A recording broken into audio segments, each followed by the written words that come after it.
আসসালামু আলাইকুম। সংবাদে আপনাদের সবাইকে স্বাগত জানাচ্ছি। আমি ফিরোজ তোহা। শুরুতেই সংবাদ শিরোনাম।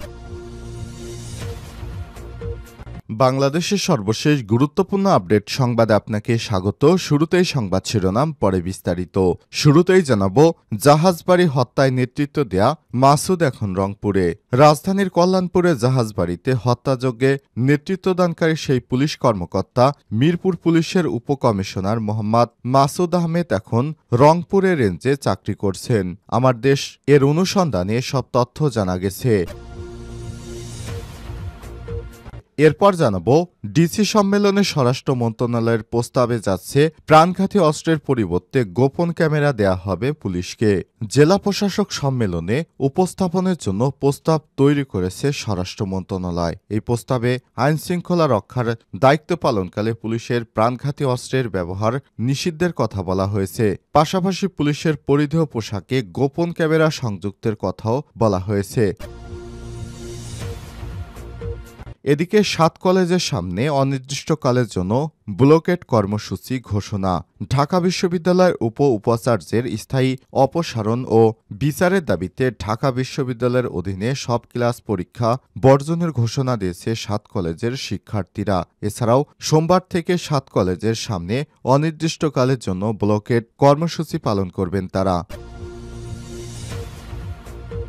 জানাবো, ছাত্রদলকে রাজনৈতিক আচরণ পরিবর্তনের আহ্বান জবি শিবির সভাপতির। ছাত্রদলকে তাদের রাজনৈতিক আচরণ পরিবর্তন করার আহ্বান জানিয়েছে জগন্নাথ বিশ্ববিদ্যালয়ের জবির শিবির সভাপতি আসাদুল ইসলাম। ছাত্রদলকে উদ্দেশ্য করে শাখা ছাত্র শিবির সভাপতি বলেন, জুলাই আন্দোলনের পর ছাত্র সমাজের মনস্তাত্ত্বিক পরিবর্তন ঘটেছে।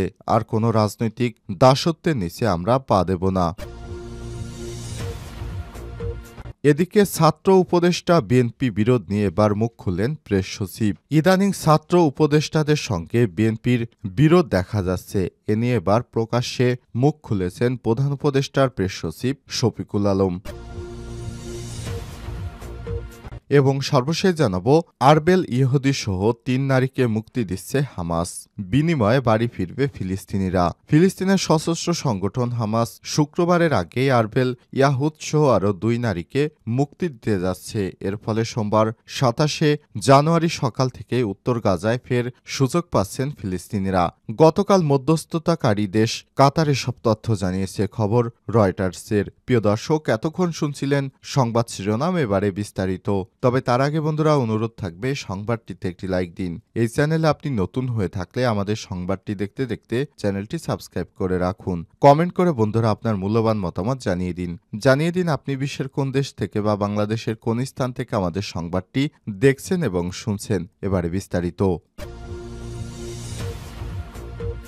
রাজধানীর জাহাজবাড়িতে হত্যায় নেতৃত্ব দেয়া মাসুদ এখন রংপুরে।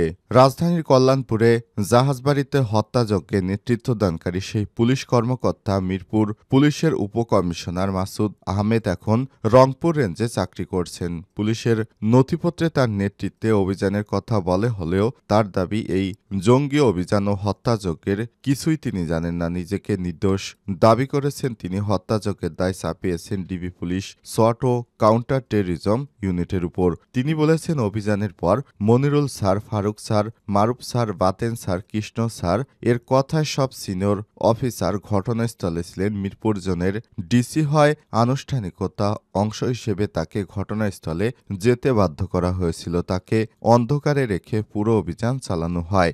জাহাজবাড়ি জঙ্গি নাটক ও ক্রসফায়ারের ঘটনা অনুসন্ধান করতে গিয়ে আমরা তার বক্তব্য রেকর্ড করি। অভিযানে নেতৃত্বদানকারী এই পুলিশ কর্মকর্তা মাসুদ আহমেদ দীর্ঘদিন ধরে আড়ালে ছিলেন। অনুসন্ধান করে তাকে রংপুরের কর্মস্থলে পাওয়া গিয়েছে।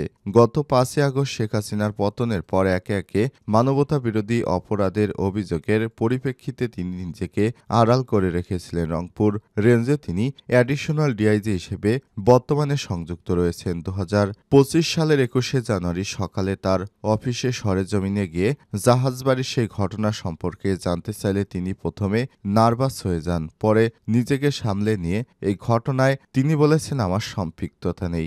দায়িত্বে থাকার কারণে সেদিন অভিযানে নেতৃত্বদানকারী হিসেবে আমার নাম এসেছে। কি ঘটনা ঘটেছে, কেন জঙ্গি বিরোধী অভিযান, কারা জঙ্গি হত্যার শিকার হয়েছে, কিভাবে হত্যাকাণ্ড হয়েছে সবকিছুই বলতে পারবে ডিবি সোয়াট ও কাউন্টার টেরিজম ইউনিটের কর্মকর্তা ও সদস্যরা। কারণ সোয়াট ডিবি ও কাউন্টার টেরিজম যখন কোনো স্থানে জঙ্গি সাইট ঘোষণা করে তখন উপপুলিশ কমিশনারই নয়, আইজিপি বা কমিশনারেরও কিছু করার থাকে না, কারণ এটি design and dedicated by CTTC. এখানে বাকিরা কোনো কিছু করার বা বলার অধিকার নেই বলে জানান তিনি বলেছেন, আমার তো ডিরেক্ট কোনো এঙ্গেজমেন্ট নেই, কারণ ওনারা পাবলিক অর্ডার ম্যানেজমেন্ট পিওএন থেকে ফোর্স নিয়ে এসেছিলেন। আমাদের অ্যাডিশনাল কমিশনার মারুফ হোসেন সর্দার স্যার সেখানে উপস্থিত ছিলেন। উনি নিজেই enough to engage to do all things.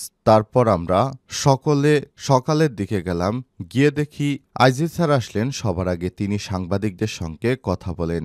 গত 23শে ডিসেম্বর আমার দেশে ডিবি থেকে নিয়ে 9 তরুণ খুন শীর্ষক অনুসন্ধানী প্রতিবেদন প্রকাশ করা হয়। এতে 2016 সালের 26শে জুলাই রাজধানীর কল্যাণপুরে তথাকথিত জঙ্গি বিরোধী অভিযানের নামে সাজানো বন্দুকযুদ্ধে নামে 9 তরুণকে হত্যার নেপথ্যের চিত্র তুলে ধরা হয়। ডিসি সম্মেলনে স্বরাষ্ট্র মন্ত্রণালয়ের প্রস্তাব যাচ্ছে, প্রাণঘাতী অস্ত্রের পরিবর্তে গোপন ক্যামেরা দেয়া হবে পুলিশকে। জেলা প্রশাসক সম্মেলনের উপস্থাপনের জন্য প্রস্তাব তৈরি করেছে স্বরাষ্ট্র মন্ত্রণালয়। এই প্রস্তাবে আইন শৃঙ্খলা রক্ষার দায়িত্ব পালনকালে পুলিশের প্রাণঘাতী অস্ত্রের ব্যবহার নিষিদ্ধের কথা বলা হয়েছে। পাশাপাশি পুলিশের পরিধেয় পোশাকে গোপন ক্যামেরা সংযোজনের কথাও বলা হয়েছে। স্বরাষ্ট্র মন্ত্রণালয়ের সংশ্লিষ্ট সূত্র আমার দেশকে সব তথ্য নিশ্চিত করেছে। মন্ত্রিপরিষদ বিভাগ সূত্র জানিয়েছে, আগামী মাসে ফেব্রুয়ারিতে অনুষ্ঠিত জেলা প্রশাসক সম্মেলনে উপস্থাপনের জন্য প্রতিটি মন্ত্রণালয় ও বিভাগ থেকে প্রস্তাব চাওয়া হয়েছে। এরই মধ্যে বেশ কয়েকটি মন্ত্রণালয় থেকে মন্ত্রিপরিষদ বিভাগ প্রস্তাব পেয়েছে। সূত্র জানিয়েছে, স্বরাষ্ট্র মন্ত্রণালয়ের 1 নম্বর প্রস্তাবে বলা হয়েছে, আইন শৃঙ্খলা রক্ষাকারী বাহিনীর সদস্যদের জন্য কর্তব্যরত অবস্থায় বাধ্যতামূলক বডি ক্যামেরা ব্যবহার নিশ্চিতকরণ ও এ প্রস্তাবের পক্ষে যুক্তি হিসেবে বলা হয়েছে, তাৎক্ষণিক বিষয়ে অবহিত হওয়া যাবে, দ্রুত অভিযুক্তদের বিষয়ে ব্যবস্থা গ্রহণ সম্ভব হবে, শিডিউল অনুযায়ী ডিউটিতে বাহিনীর উপস্থিতির বিষয় নিশ্চিত হওয়া যাবে। 7 কলেজের সামনে অনির্দিষ্টকালের জন্য ব্লকেড কর্মসূচি ঘোষণা। ঢাকা বিশ্ববিদ্যালয়ের উপাচার্য স্থায়ী অপসারণ ও বিচারের দাবিতে ঢাকা বিশ্ববিদ্যালয়ের অধীনে সব ক্লাস পরীক্ষা বর্জনের ঘোষণা দিয়েছে 7 কলেজের শিক্ষার্থীরা। এছাড়াও সোমবার 27শে জানুয়ারি থেকে 7 কলেজের সামনে অনির্দিষ্টকালের জন্য ব্লকেড কর্মসূচি পালন করবেন তারা। এদিকে গতকাল অনাকাঙ্ক্ষিত ঘটনায় আন্তরিকভাবে দুঃখ প্রকাশ করেছে ঢাকা বিশ্ববিদ্যালয়ের উপাচার্য অধ্যাপক নিয়াজ আহমেদ খান।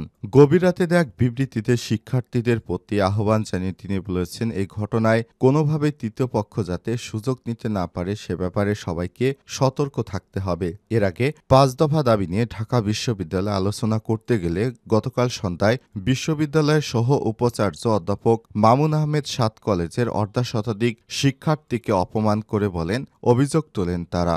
এই ঘটনায় তার ক্ষমা চাওয়ার দাবি জানিয়ে গতকাল সন্ধ্যা থেকে সায়েন্স ল্যাব মোড় অবরোধ এবং সেখান থেকে 10:30টার দিকে ঢাকা বিশ্ববিদ্যালয়ের উপাচার্যের বাসভবনের দিকে মিছিল নিয়ে আসেন তারা। নীলক্ষেত মোড়ে ঢাকা বিশ্ববিদ্যালয়ের মুক্তি ও গণতন্ত্র তোরণের সামনে অবস্থান নিয়ে বিক্ষোভ করতে থাকেন 7 কলেজের শিক্ষার্থীরা। এই ঘটনায় রাতেই ঢাকা বিশ্ববিদ্যালয় ও 7 কলেজের শিক্ষার্থীদের মধ্যে সংঘর্ষের ঘটনা ঘটে। ছাত্রদলকে রাজনৈতিক আচরণ পরিবর্তনের আহ্বান জবি শিবির সভাপতির। ছাত্রদলকে তাদের রাজনৈতিক আচরণ পরিবর্তন করার আহ্বান জানিয়েছেন জগন্নাথ বিশ্ববিদ্যালয়ের জবি শিবির সভাপতি আসাদুল ইসলাম। ছাত্রদলকে উদ্দেশ্য করে শাখা ছাত্র শিবিরের সভাপতি বলেছেন, জুলাই আন্দোলনের পর ছাত্র সমাজের মনস্তাত্ত্বিক পরিবর্তন ঘটেছে। আর কোনো রাজনৈতিক দাসত্বের নিচে আমরা পা দেব না।